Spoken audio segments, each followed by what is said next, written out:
Good evening, everyone. I'm really happy that you have decided to join our group, MST Veterans. I am Janelle Marina Mendez.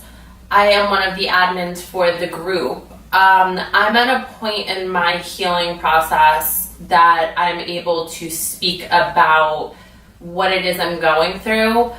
Everyone is at a different page or level in their healing process.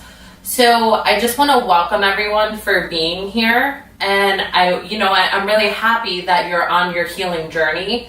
What I just want everyone to know is why we have community standards and values. The values that we've created are there so that people who are going through their healing process for sexual trauma have a safe place to come to, because people who don't have a sexually traumatic experience don't necessarily know how to engage or speak to others in a way that's healing versus harmful. So the community values are what we hold true to our heart and what we all need in order for us to keep growing.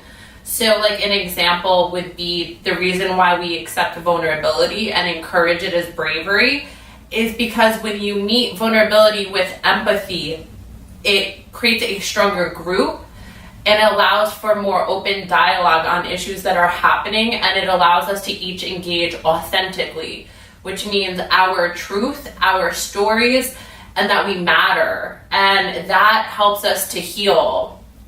And I know this to be true because on my own journey, I have found that the power of vulnerability has been something that has been part of my healing process and something I have implemented in the workplace with others that I work with. So what I have found is that it's cohesive and it brings people together, and that's powerful. So empathy is when we're meeting people's truth with love, and we're coming from a place of love, not fear or judgment, right? So we're choosing non-judgment. So we're seeking to understand that person's life story from their perspective versus a place of judgment and opinion of this is how I think it should be or how it should play out. So the community values are what we value and what we need to value in order for us to heal. So MST Veterans is in a community where each one of us can work at our own level where we are and have a place to come to bounce ideas, feelings, thoughts, or vent. No one at any point in time is obligated to share their story, right? Because not all of us are there yet. Some of us can't talk about it. And I'll be the first one to tell you that it's not until the last couple of months that I've even been able to speak out about it, despite public pressure to speak about it earlier. So just a little bit of background about me so you can understand my storyline and why I felt that this group needed to be started was because I was raped in the Marine Corps 10 years ago. I went through 2 different sexual assaults during the time that I was in the Marine Corps within my first year. So I am an MST veteran. That's my Marine Corps experience, right? It's not everyone's Marine Corps experience, but that's mine. So being an MST veteran, I had trouble speaking about it. I had trouble opening up, and to be honest, I wanted to be in denial about it as if, these problems didn't matter, but they affected so much of my life, to the point of coming out and being homeless for 2.5 years, to dealing with substance abuse issues, to dealing with suicidal episodes, having PTSD episodes that I didn't even know I had. So, it did mold me and shape me and affect me. The level of trauma that I was experiencing really impacted me. And coming out of the Marine Corps, I had a lot of obstacles that I had to navigate and figure out how to overcome them. And one of the biggest mistakes that I've made in my healing process is thinking I could do it alone, that I didn't need this to be part of my story, and if I just separated myself from me in the Marine Corps, it wasn't a big deal and I would just move on. And I found that not to be true when I ran for office. So I was running in politics. I ran twice, 2015, later in 2017. And 2015, people asked questions, but they weren't out there publicizing it. The 2017 race I was in, it was balls to the wall.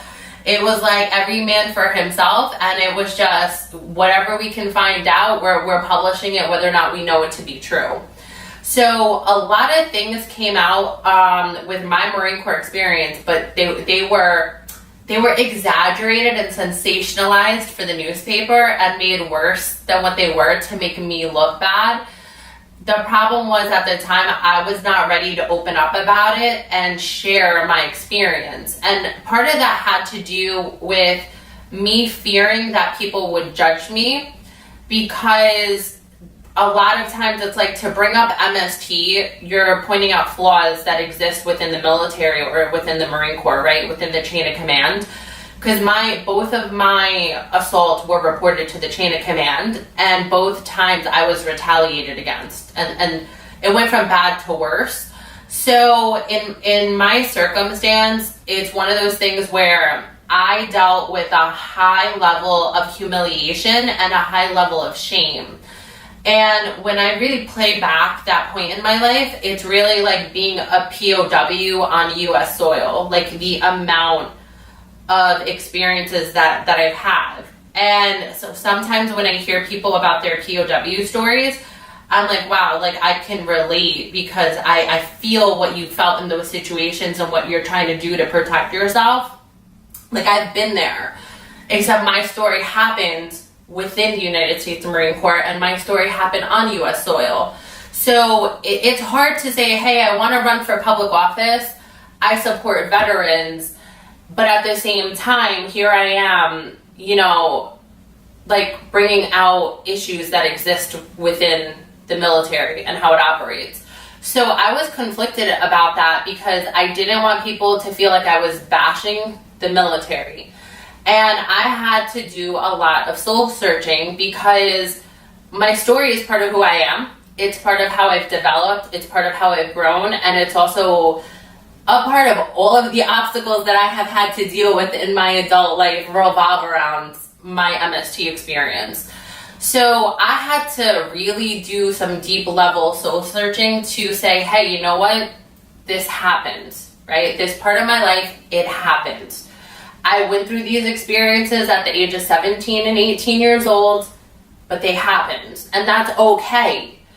And then I came to the realization of, how do I really sit here and say that I want to run for office and that, I want to help people, but at the same time, my largest skill set is with MST. And I haven't done anything to help people with MST because of my own fears about, shame, humiliation, and judgment from others, that I had to shed that. So I'm going right now through that process. So I'm at the point of my healing process of self-actualization. So as humans, we go through survival and then we go through self-actualization. There are two different levels. So at the point in my life when I came out of the Marine Corps, I was just trying to survive, right? I was looking for food, home, shelter, water, access to resources and money, right? That's where I was. So for me to heal and actualize, meaning become my best self and fulfill my life purpose, I wasn't doing that. I was just trying to figure life out. And I dealt with obstacle after obstacle, like from trying to survive to, finding a home, finding money, finding a job, making, peanuts on the dollar, which doesn't help me with my, buying a place or even renting a place, to dealing drugs, because that's giving me a lot quicker money than what I'm getting working. So, because, the labor force doesn't pay you enough. That's the reality of when you're working an entry-level position.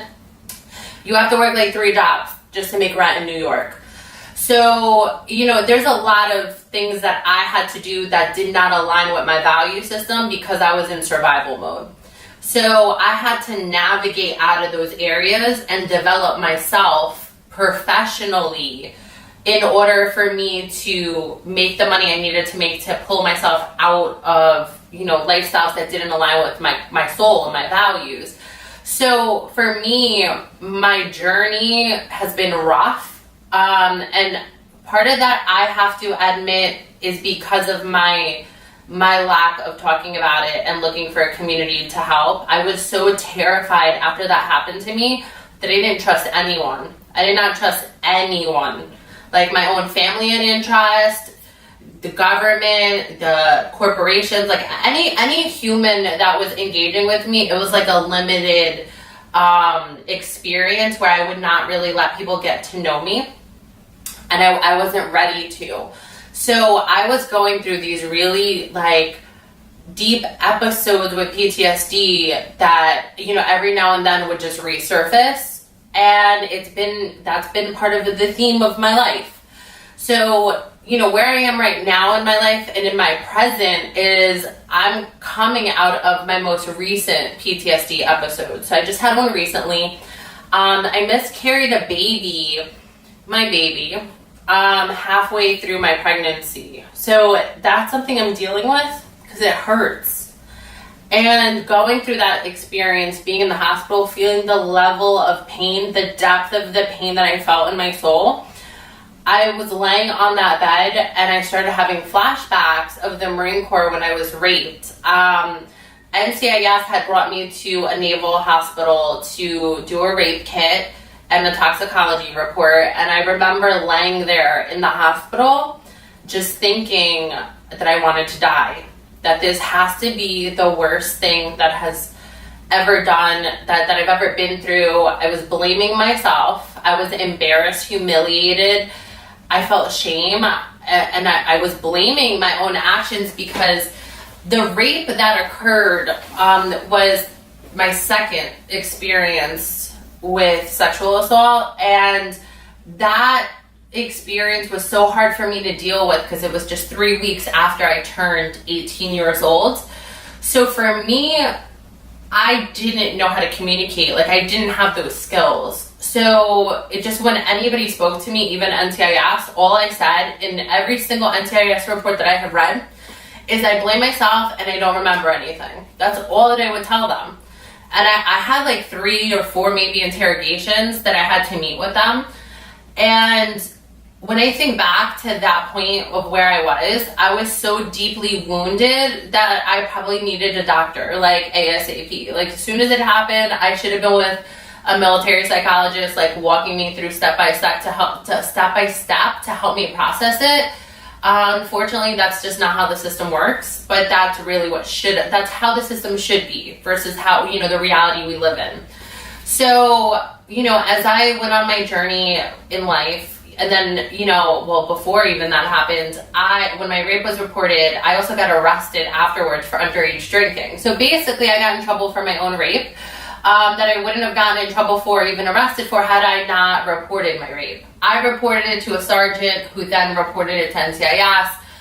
The Marine Corps chain of command retaliated against me and put me in a naval brig. So then I had to call my father, tell him not only did I get raped, but because I was drinking, I got raped. And now I'm thrown in jail because I was drinking.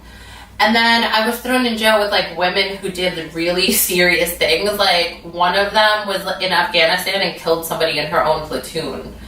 And another one like did something else that was like horrendous to her baby. So here I am, and I'm like, I drank. It's an NJP-able offense, like, which is non-judicial punishment. So the restriction is what I really should be getting. So anyway, you know, I had to call my dad. He had to hire an attorney. And then at that point, when my dad hired the attorney, we're in court, and that's when I was like, there's a God. Because that judge, the naval judge, like, basically handed the Marine Corps the biggest ass chewing that I have ever seen in my life. And I was like, thank you, God. Because I was already blaming myself. I was already punishing myself. I was already going through thousands of things about my whole military experience because I had another experience prior. So when that judge came out and was telling the Marine Corps captain, after he listened to the first, it was a hazing event where I was molested.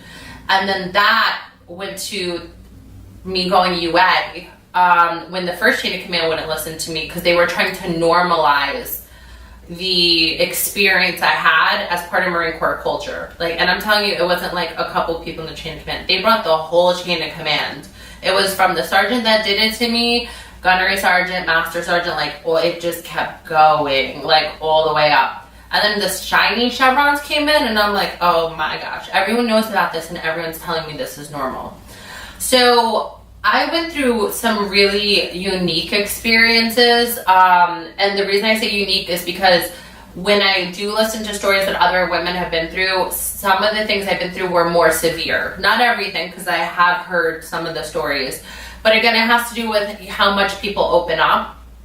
So again, what I went through was difficult for me. But when we were sitting in court and the naval judge was speaking to the Marine Corps about it, he basically handed the Marine Corps a new asshole. Like, basically he was like, so the Marine Corps has a habit of punishing women and men who come forward for sexual assault. Like, this is your normal.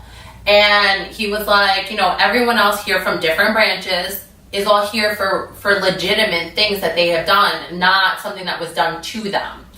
So he was like, I'm a father. My daughter is 17 years old. When I look at Mendez, I see my daughter who's getting ready to enlist in the Navy.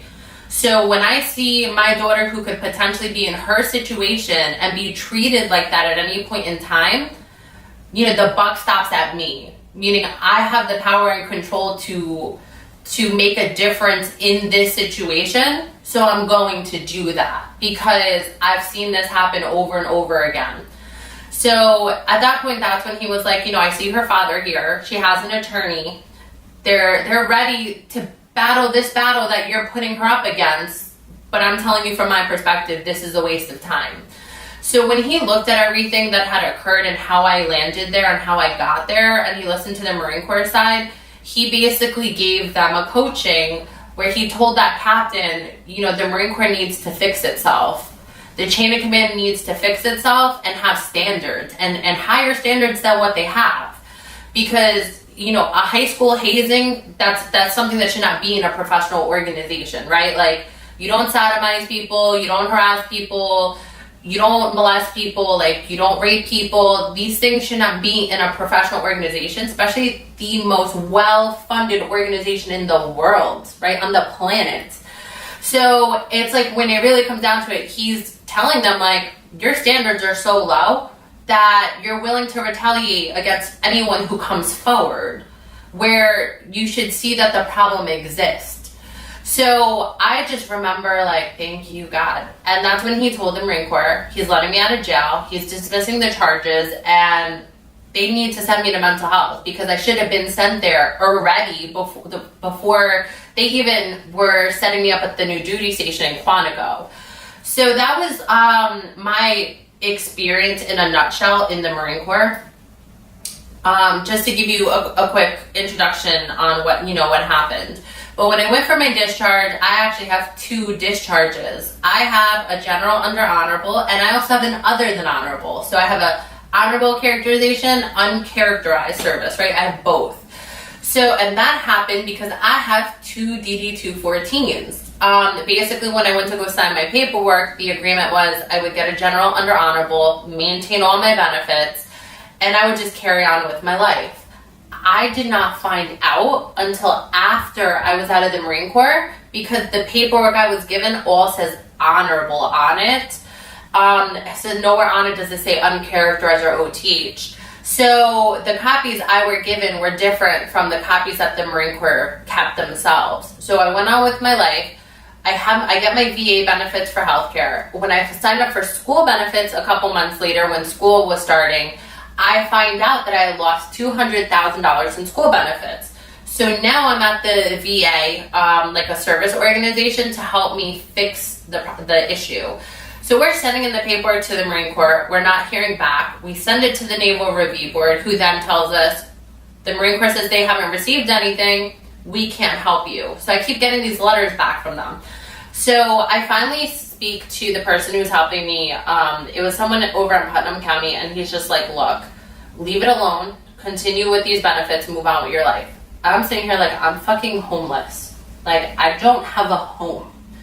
I can't go back to where I came from because I grew up abused, so I don't have somewhere to call home. Like, the Marine Corps is going to be my way out.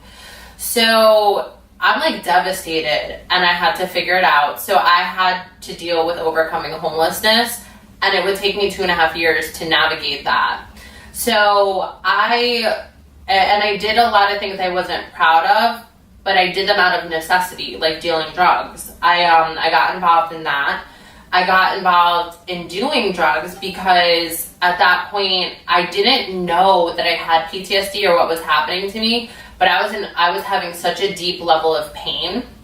So when I was going through that period in my life, I had a lot of easy access to drugs. I was making a lot of money from it, and it was basically like whatever I was doing, it was for free. So I got myself involved in that, all of those behaviors took me off of the path of where my values are, because I grew up as someone who was a straight A student. I skipped 11th grade. I graduated at the top of my class with honors, and I was going into the Marine Corps as a scientist, and I got a massive sign-on bonus because I scored higher than everyone in the country. So I'm this girl who's like, I'm going to be a scientist. I'm going to contribute to, doing something great in the world. And then here I am, homeless. I had never pictured myself in that position. So, and then at such a young age, at 18 years old, it was just horrible. So I ended up living in a crack house in Mayapack in Putnam County in New York, with a roommate. And then it was 3 floors, and the whole house was a crack house. Everyone pretty much dealt different drugs on different floors. So thank God I didn't get arrested. Thank God I didn't die. There was a police raid that occurred, and thankfully we were able to hide everything. And then we also had to deal with someone who was dealing heroin on another floor. He overdosed on his own stash, and he passed away. So I dealt with this, happened right after I got out, and I had become friends with him. So that was something that was painful for me too, coming out. But in the back of my mind, it was also I have to get out of this lifestyle. I have to figure it out. So that was when, that was a couple months before I finally landed a job at Bank of America. And I was working as a part-time teller. So I still wasn't making enough. Then I signed up for financial aid for school so I can try to do that. But then I realized that I was just making it with doing drugs and part-time work. So I kept doing everything I could at Bank of America so I could get promoted. And then 6 months later, I got promoted to working full-time, and then I became head teller, and then I became something called an SSS, which is a sales and service associate. So when I was making good money at that point, I was able to maneuver a couple of things for myself, and I had to drop out of college. I couldn't do it. So what I did was I left the drug dealing, and then my next move, I got an affordable apartment in Beacon, New York. So they were doing affordable housing. These new apartments came up, and it was based on your income. So I submitted, my tax returns and everything like that, and obviously I was poor. So they gave me subsidized rent, and it was still expensive. I didn't even have furniture. I slept on the floor. So I had this really nice apartment, and I had no furniture in it, and no food. I had ramen noodles. I was barely surviving. So in my mind, I was okay, I'm out of the drug game. I'm semi not homeless anymore because now I have some stability here, but this still isn't really mine, and I don't really have anything. So now I was I need to get promoted again. So, I kept working myself up the ladder and working on myself professionally until I got to a point that financially I was in a healthy enough position to move on.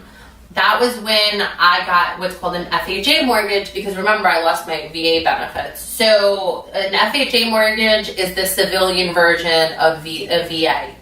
So the criteria is very similar. You need 3.5% down as your down payment, which is not much at all from the 20% you need for a conventional. But generally you get 0% down for a veteran. Closing costs are rolled in, so you don't really need anything out of pocket. And then I think your credit score needs to be like 620. So FHA is similar. You need around the 620 score. You need 3.5% down, and you can roll in closing costs, right? So you need a little bit of money. Good thing is you can get money gifted to you, or you can have that money yourself. So if you're getting something small that's $100,000, you need $3,500, and you can roll in closing costs or pay closing costs. So by me living like as a minimalist, basically, not out of choice, out of necessity, I had some money in my 401k, and then my dad helped me with the rest of the money because it wasn't too much. So that helped me get a condo, which is the condo I still live in today. But that's how I got a mortgage on the civilian side, because I had lost the VA benefits. So that was how I really became stable. And then the payments were very affordable, and that's how I was able to start, fixing the place, getting things done little by little over the years. Since then, it's been 10 years. But that was how I navigated myself out of homelessness. So what I'm really hoping that everyone just gets from this is that, each one of us is going to have obstacles. Some are survival, some of us are past survival and in self-actualization. That's where I am now. And that's more about, fulfilling my highest purpose to serve God, and what I'm learning in order to do that. So, being my experience with politics and this coming out, being about where I would like my life to go in the future, I want to be able to help people, but I need to be honest and true to myself about my storyline. And I should be willing to help the people who are affected the same exact way that I've been affected. So that's where I am in my healing process and why I'm able to speak about it. But what I want everyone to understand is this was a really long journey, and I'm past the survival stage. So I have that to offer. I have advice to give, right, on how to get out of it. Because I just told you my own story about, briefly what I went through and how I got out of it.